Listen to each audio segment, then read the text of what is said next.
Hello everyone. आज हम revision और ओवरव्यू वाले टॉपिक को आगे डिस्कस करते हैं। जो हमने लास्ट टाइम डिस्कस किया था that was about reactions of alcohol and physical property of alcohol and phenols और method of preparation of alcohol and phenol हम डिस्कस कर चुके थे। आज कुछ सेलेक्टेड टॉपिक हैं, छोटे से टॉपिक हैं दो, उनको डिस्कस करते हैं। पहला आपका टॉपिक है रिएक्शंस ऑफ फिनोल। फिनोल अगर मॉलिक्यूल को देखा जाए तो फिनोल मॉलिक्यूल में एक बेंजीन रिंग होती है और बेंजीन रिंग के ऊपर ग्रुप अटैच होता है OH। Benzene ring is an electron rich species, है ना। 3 पाई बॉन्ड होते हैं जिसकी वजह से इलेक्ट्रॉन रिच स्पीसीज माना जाता है। बेंजीन रिंग को हाईली इलेक्ट्रॉन रिच होता है और जो पार्टिकल इलेक्ट्रॉन रिच होता है दैट्स वाई इसके ऊपर आने वाली स्पीसीज पे पॉजिटिव चार्ज होना चाहिए, है ना। इलेक्ट्रॉन रिच है, इलेक्ट्रॉन रिच का सीधा सा मतलब है इसके पास इलेक्ट्रॉन्स की एक्सेस है, इस पे ओवर नेगेटिव चार्ज है और नेगेटिव चार्ज है तो इसके पास आने वाले स्पीसीज पे कैसा होना चाहिए, पॉजिटिव, है ना। तो ये कहता है it will give only electrophile can interact with phenol, यानी फिनोल के साथ रिएक्ट करने वाला स्पीसीज का नाम जनरली मैं क्या लिखूंगा यहाँ पे, इलेक्ट्रोफाइल। दूसरी सबसे बड़ी बात, it is an aromatic compound. Aromatic compound होता है, एरोमेटिक का सीधा सा मतलब होता है साइक्लिक है, साइक्लिक दिखाई दे रहा है। 3 पाई बॉन्ड है, odd number of pi bond है इसके पास, प्लेनर भी है। तो ये कंपाउंड एक स्टेबलाइज्ड सिस्टम है, ये स्टेबल सिस्टम है। बेंजीन ऑर्गेनिक केमिस्ट्री में एक बहुत स्टेबल सिस्टम माना जाता है बिकॉज वो एरोमेटिक होता है और जो भी एरोमेटिक पार्टिकल होता है they always gives substitution reactions rather than addition. Aromatic system benzene ring जब भी दिखाई देता है वो सब्सटीट्यूशन रिएक्शन देता है। सिंपली यहाँ से हम हाइड्रोजन को रिप्लेस कर सकते हैं रादर दैन यहाँ पे किसी अनदर पार्टिकल का एडिशन करने, है ना। बात समझ में आई कि यहाँ पे E पॉजिटिव जो है वो रिएक्शन कर पाएगा फिनोल के साथ और वो भी कौन सी रिएक्शन दिखाएगा, सब्सटीट्यूशन। तो electrophilic substitution reaction are possible in phenol. Phenol के अंदर जो रिएक्शंस पॉसिबल होंगी वो कौन सी होंगी, इलेक्ट्रोफिलिक सब्सटीट्यूशन रिएक्शन। बात अब आती है इलेक्ट्रोफिलिक सब्सटीट्यूशन रिएक्शन ऑर्थो पे होंगी, मेटा पे होंगी या फिर पैरा पे होंगी। सब्सटीट्यूशन से पहली पोजीशन को ऑर्थो बोला जाता है, दूसरी को मेटा बोला जाता है और तीसरी को पैरा बोला जाता है। अब ये बोल रहा है कि ऑर्थो पे रिएक्शन होगी, पैरा पे होगी या मेटा पे होगी, कहाँ रिएक्शन होगी इलेक्ट्रोफाइल की। तो कॉमन सी बात है इलेक्ट्रोफाइल पे चार्ज होता है पॉजिटिव और पॉजिटिव चार्ज पार्टिकल उस पोजीशन को प्रीफर करेगा जिस पोजीशन पे मैक्सिमम नेगेटिव चार्ज होगा। तो फिनोल के केस में जनरली हमने देखा है, कल भी मैंने बताया था लास्ट वीडियो में, कि बेंजीन पे कोई भी ऐसा ग्रुप अटैच कर दो जिस ग्रुप के पास लोन पेयर हो या फिर उसके पास नेगेटिव। अब इसके पास OH के पास यहाँ पे लोन पेयर होता है ना। और जब बेंजीन पे ये ग्रुप अटैच हो जिसके पास लोन पेयर प्रेजेंट होता है वो हमेशा इलेक्ट्रॉन्स बेंजीन को डोनेट करता है। तो यहाँ पे और वो शो करता है डोनेशन के बाद +R इफेक्ट। तो +R effect of OH group, +R effect of OH group. ये OH ग्रुप जो होता है आपका वो जनरली कौन सा इफेक्ट शो करता है, +R इफेक्ट। कैसे, मैंने बोला कि जब भी बेंजीन पे कोई ऐसा ग्रुप अटैच हो जिसके पास लोन पेयर ऑफ इलेक्ट्रॉन्स होता है, जिसके पास जनरली क्या होता है, लोन पेयर ऑफ इलेक्ट्रॉन, वो बेंजीन को डोनेट करता है और उसके डोनेशन की वजह से बेंजीन की ऑर्थो और पैरा पोजीशंस पे नेगेटिव चार्ज आ जाता है, ठीक है। तो इलेक्ट्रोफाइल उन पोजीशंस पे आना प्रीफर करेगा जहाँ पे नेगेटिव चार्ज प्रेजेंट है ना। जब भी टॉपिक को स्टडी करते हो हमेशा उसकी रटने की बजाय उसको समझने की कोशिश करो। पढ़ते हो तो उसको बार बार बोल के देखो, समझ आएगा वो, है ना। जैसे मैंने बोला फिनोल की रिएक्शन तो फिनोल वो दिखाएगा जहाँ पे पहले नेचर चेक करो फिनोल का, फिनोल की बेंजीन रिंग तो इलेक्ट्रॉन रिच होती है, इलेक्ट्रॉन रिच स्पीसीज है। तो यहाँ पे वो पार्टिकल आएगा जिसपे पॉजिटिव चार्ज हो। पॉजिटिव चार्ज पार्टिकल को जनरली इलेक्ट्रोफाइल बोला जाता है। तो यहाँ पे रिएक्शन करने वाले पार्टिकल का नेम हो गया electrophile.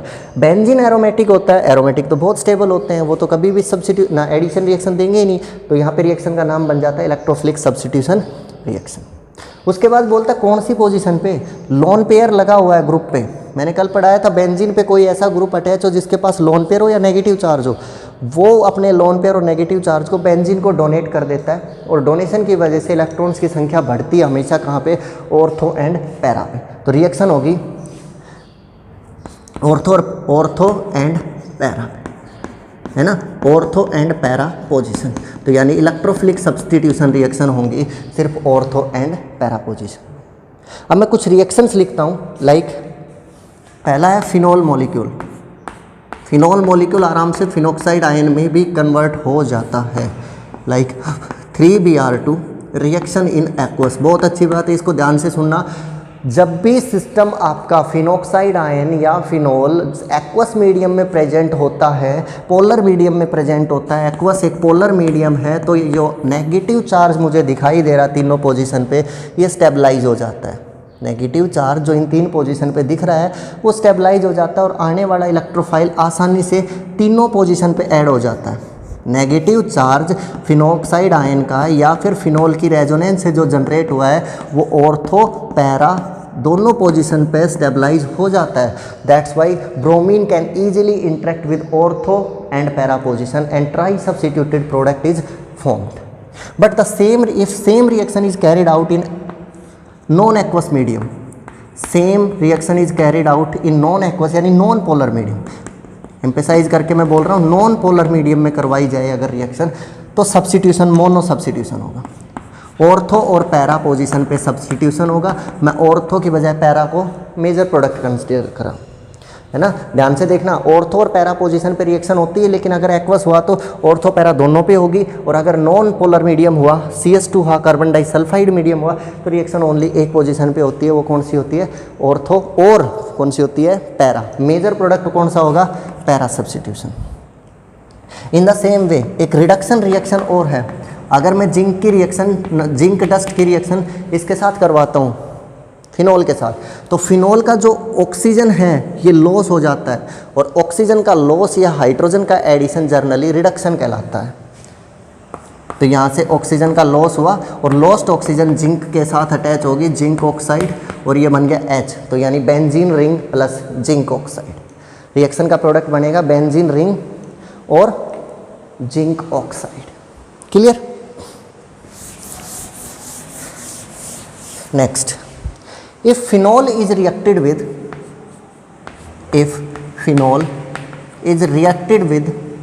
carbon dioxide in the presence of NaOH medium and then hydrolyzed in acidic medium, तो ये बोलता है कि अगर मैं रिएक्शन को कार्बन डाइऑक्साइड और NaOH के साथ एक्वस मीडियम में कैरी आउट करवाता हूँ, तो रिएक्शन के अंदर ये जो यहाँ पे हाइड्रोजन प्रेजेंट है ऑर्थो पोजीशन पे, ये हाइड्रोजन के और कार्बन के बीच में कार्बन डाइऑक्साइड इंसर्ट हो जाती है। ये याद रखने का तरीका है कि ये कार्बन और हाइड्रोजन के बॉन्ड के बीच में किसको डाल दो तुम? कार्बन डाइऑक्साइड, COO को, और प्रोडक्ट बन गया यहाँ पे salicylic acid. Salicylic acid. Generally reaction का एंड एक एसिडिक हाइड्रोलाइसिस से करवाया जाता है। ठीक है, phenol plus carbon dioxide plus NaOH in aqueous medium, reaction का प्रोडक्ट बनेगा ये, और मीडियम को आखिरी सेकंड स्टेप में हाइड्रोलाइज किया जाएगा एक्वस मीडियम से, एसिडिक मीडियम से। लास्ट स्टेप में डाला जाता है H पॉजिटिव, तभी NaOH हटता है। Name of the reaction is Kolbe's reaction. Kolbe's reaction, the name of the reaction is Kolbe's reaction. Carbon dioxide with NaOH gives salicylic acid as a product which is known as Kolbe's reaction. अगर मैं reaction को carry out करवाता हूँ किसके साथ? Chloroform के साथ। CHCl3 NaOH in first step, then second step is hydrolysis. Product will be salicylic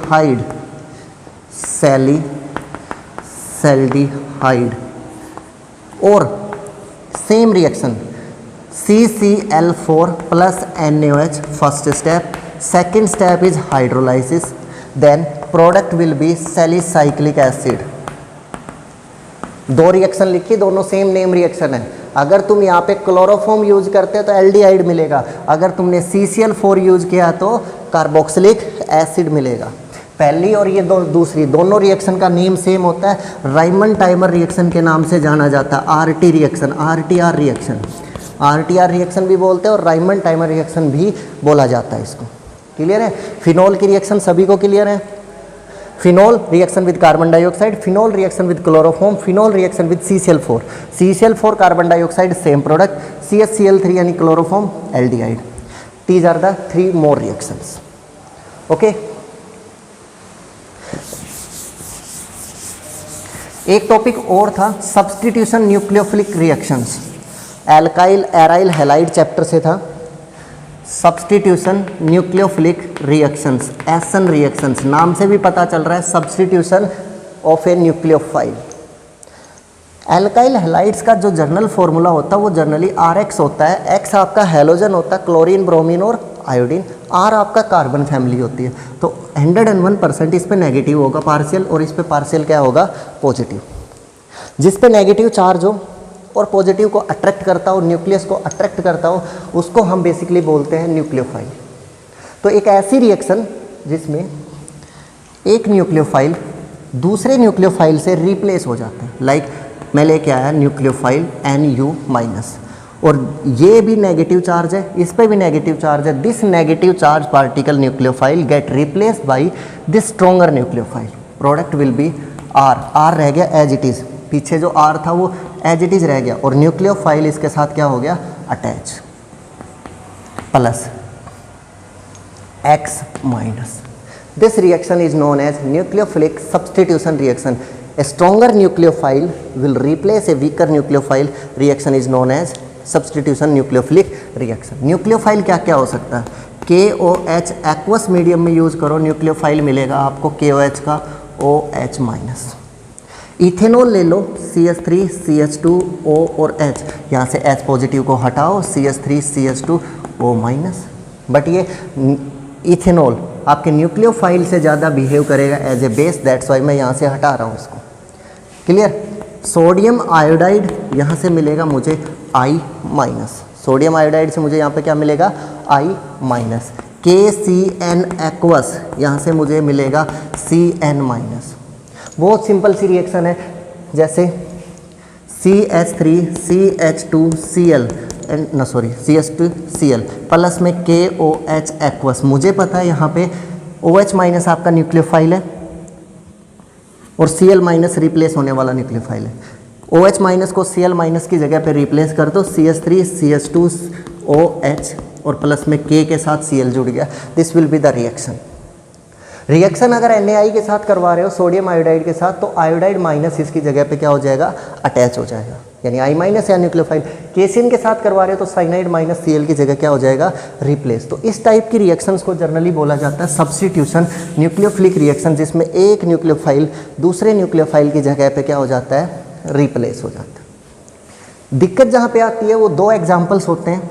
when you treat RX with KCN alcoholic or KCN aqueous, when the same particle is treated with silver cyanide in aqueous, then what will be the reaction product? अभी मैंने पढ़ा था KCN एक polar molecule होता है, KCN is a ionic molecule or more polar molecule. It get dissociated completely into K positive and Cn-। ये बात सबको समझ में आ गई। KCN में आयोनिक करैक्टर ज़्यादा होता है, ये एल्कली मेटल्स का प्रोडक्ट है, तो ये वाटर में जाने के बाद कम्प्लीटली डिसोसिएट हो जाएगा। पेपर में आप लिख सकते हो potassium cyanide get completely dissociated into ions to form K positive and Cn-। तो यहाँ पे आपका कार्बन भी फ्री है बॉन्ड बनाने के लिए और नाइट्रोजन भी, बट मुझे पता है कार्बन कार्बन बॉन्ड ऑर्गेनिक में ज़्यादा स्टेबलाइज होता है, दैट्स वाई प्रोडक्ट बनेगा RC और N, यानी एल्काइल साइनाइड। लेकिन AgCN एक आपका ऐसा मॉलिक्यूल है जो कि KCN से कम पोलर है, तो डिसोसिएट कम्प्लीटली होगा ही नहीं, इसके अंदर ऐसा कुछ बॉन्डिंग करैक्टर दिखाई देगा, यानी ये कभी भी कार्बन को फ्री करता ही नहीं है सिल्वर, ये कार्बन के साथ कुछ ना कुछ इंटरेक्शन हर टाइम रखता है। तो इसका ओनली एक एंड फ्री है, वो है नाइट्रोजन एंड। तो यानी प्रोडक्ट बनेगा वो भी किससे बनेगा, नाइट्रोजन से, RNC, और यहाँ प्रोडक्ट किससे बना, RCN से। तो ये कहलाएगा एल्काइल आइसोसाइनाइड, ये कहलाएगा एल्काइल आइसोसाइनाइड। सेम केस एक और भी होता है, जब मैं किसी RX की रिएक्शन एक बार करवाता हूँ AgNO2 के साथ और एक बार करवाता हूँ मैं KNO2 के साथ। अब ये कहता है कि KNO2 तो कम्प्लीटली टूट जाता अपने आयंस में, K पॉजिटिव और NO2 माइनस, है ना। और NO2 माइनस में मुझे पता है बॉन्ड बनाने के लिए अवेलेबल कौन होता है, O माइनस। अरे KNO2 का यही तो स्ट्रक्चर होता है, KNOO। तो NO का O माइनस फ्री है, लेकिन AgNO2 के अंदर क्या होगा, Ag पॉजिटिव हटेगा ही नहीं, कहाँ से, ऑक्सीजन के पास से। तो बॉन्ड बनाने के लिए फ्री कौन बचा, नाइट्रोजन। ये दो बातें समझ में आई। AgNO2 जो कंपाउंड है वो कम्प्लीटली टूटता ही नहीं है, टूटता नहीं है तो सिल्वर इस ऑक्सीजन से दूर जाता ही नहीं है, जबकि ये तो कम्प्लीटली टूट गया, इसका ऑक्सीजन तो क्या है, फ्री है। और अगर ऑक्सीजन फ्री है तो बॉन्ड बनाएगा RONO, और यहाँ बॉन्ड बनाएगा RONO, और यहाँ बॉन्ड बनाएगा RNO2। ध्यान देना जी, R की जगह कोई भी ग्रुप अटैच हो सकता है, R की जगह पे कोई भी ग्रुप अटैच मिल सकता है। दोनों क्वेश्चन बहुत इंपॉर्टेंट है, पेपर में एक्सप्लेनेशन भी पूछता है। एक्सप्लेनेशन में लिखना है एल्कली मेटल सोल्ट्स KCN और KNO2 are more ionic, they get completely dissociated. फिर डिसोसिएट करके दिखाना, एक बार ये पूछा तो ये वाला दिखाओगे। But silver salts are less polar और less ionic, they will not completely dissociate into ions. तो वो कभी भी इस एंड को फ्री नहीं छोड़ते, इस वाले एंड को ये फ्री नहीं छोड़ते, दैट्स वाई एक ही एंड है बॉन्डिंग के लिए। ठीक है जी। Substitution nucleophilic reactions can proceed through 2 mechanisms. 2 type के तरीके हैं, 2 तरीके हैं सब्स्टिट्यूट करने के। रिएक्शन है RX plus nucleophile to forms RNU plus X minus. X minus को हटाना है, न्यूक्लियोफाइल को जोड़ना है। There are 2 possible ways. First way में लिखता हूँ कि 2 स्टेप में रिएक्शन करवा लो। पहले स्टेप में आप करो RX, स्लो स्टेप होगा आपका, इसमें कार्बोकैटायन बना और X माइनस रिलीज हुआ। दूसरे स्टेप में कार्बोकैटायन पे आपका न्यूक्लियोफाइल किसी भी डायरेक्शन से, इस डायरेक्शन से अटैक कर सकता है या उल्टी डायरेक्शन से, यानी ये प्रोडक्ट भी बन सकता है और ये प्रोडक्ट भी बन सकता है, और कंप्लीट रिएक्शन। ये मैकेनिज्म कितने लोगों को समझ आया कि तरीका ये है कि भाई तुम्हें X हटाना है और न्यूक्लियोफाइल जोड़ना है। पहले आप X को हटा दो, कार्बोकैटायन बन जाएगा, फिर तुम न्यूक्लियोफाइल को जोड़ दो, किसी भी तरीके से जोड़ दो, बीच में R है, इस साइड से जोड़ दो या दूसरी साइड से अटैच कर दो। ठीक है, लेकिन सेकंड वे भी तो पॉसिबल है। दूसरा वे मैं लिखता हूँ, आपको न्यूक्लियोफाइल हटाना है और X माइनस अटैच करना है, दोनों प्रोसेस एक साथ स्टार्ट कर दीजिए। धीरे धीरे आपका X अटैच होता रहेगा और न्यूक्लियोफाइल क्या होता रहेगा, रिलीज। ठीक है, तो यहाँ से X आपका अटैच हो गया,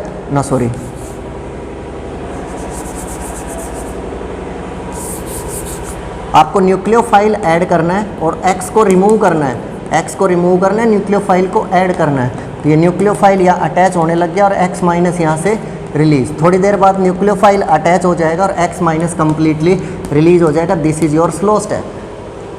यानी एक ही स्टेप में दोनों रिएक्शन करवा दो, ख़त्म। एक ही स्टेप में दोनों रिएक्शन ख़त्म करवा दो। एक बार तो आप एक बार कार्बोकैटायन बनाते हो, दूसरे स्टेप में प्रोडक्ट बनाते हो। इसमें एक ही स्टेप में जिसको अंदर आना वो आता रहे, जिसको जाना है वो जाता रहे, एक साथ दोनों स्टेप कंप्लीट हो जाए।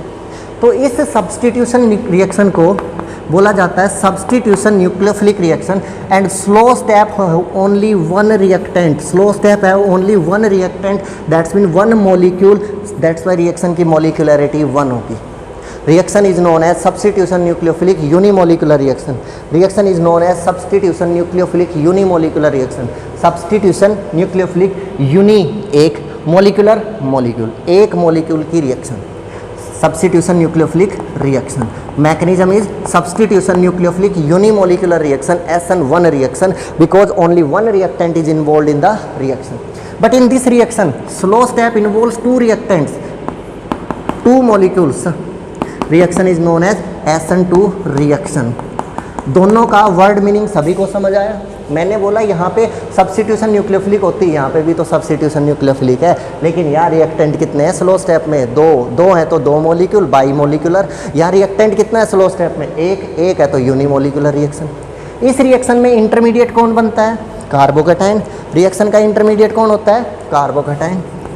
Carbocation is formed as intermediate. यहाँ पे कोई इंटरमीडिएट नहीं बनता, no intermediate, only transition state, only transition state is formed. कोई न्यूक्लियोफाइल, कोई इंटरमीडिएट नहीं है। या कार्बोकेटाइन बनता है तो 3 डिग्री मोस्ट स्टेबल होता है कार्बोकेटाइन। कार्बोकेटाइन अगर बना तो कार्बोकेटाइन 3 डिग्री मोस्ट स्टेबल होता है, that's why 3 degree will prefer SN1 mechanism. 3 degree will prefer SN1। और यहाँ इन ट्रांजिशन स्टेट जितनी हल्की बनेगी 1 डिग्री वो ज़्यादा प्रीफर करेगा, क्योंकि ट्रांजिशन स्टेट जितनी छोटी होगी उतनी ज़्यादा स्टेबलाइज होगी। 1 degree will prefer SN2 mechanism. अरे समझ आ रहा होगा भाई, एक में कार्बोकेटाइन बनता, कार्बोकेटाइन 3 डिग्री स्टेबल होता है, that's why SN1 reaction 3 degree show करेगा। लेकिन SN2 का बात करें तो बीच में बनती है ट्रांजिशन स्टेट, एक इधर से जाने लग रहा है, एक इधर से ऐड हो रहा है, दोनों रिएक्शन एक साथ हो रही है, भीड़ जितनी कम होगी रिएक्शन की प्रोबेबिलिटी उतनी ज़्यादा होगी। तो ये कहता है कि 1 डिग्री हमेशा किसको प्रीफर करेगा, SN1। छोटा सा मॉलिक्यूल है SN2 से जाएगा, लेकिन बड़ा मॉलिक्यूल होना चाहिए किसके लिए, SN1 के लिए। और दूसरा पॉइंट भी देख लो, SN1 में 2 प्रोडक्ट बनते हैं दोनों साइडों से, भाई जिधर से गया उधर से भी ऐड हो जाए और उसकी उल्टी साइड से भी ऐड हो जाए। तो यहाँ बनता है racemic mixer, racemic mixer is formed as a product. But यहाँ पे ध्यान से देखो, जिस साइड से गया उस साइड से आने का कोई चांस नहीं है, अपोजिट साइड से आएगा। अपोजिट साइड से एंट्री होती है तो उसको बोला जाता है इन्वर्ट होना, इन्वर्जन होना। जैसे यहाँ X लगा हुआ था फ्रंट में, न्यूक्लियोफाइल लगा बैक में, इसको बोला जाता है inversion in configuration will occur, inversion in configuration will occur. यहाँ पे हमेशा इन्वर्जन इन कॉन्फ़िगरेशन होगा, कॉन्फ़िगरेशन यहाँ पे इन्वर्ट हो जाएगी। ठीक है जी। तो ये आपके कुछ टॉपिक्स थे जो हमने डिस्कस किए, 2 टॉपिक डिस्कस किए, अल्कोहल फिनोल्स की रिएक्शन डिस्कस की और सब्स्टिट्यूशन न्यूक्लियोफिलिक रिएक्शंस। ये दोनों आपको स्टडी करने और अच्छे से टेस्ट देना है। Best of luck, thank you, that's all for today.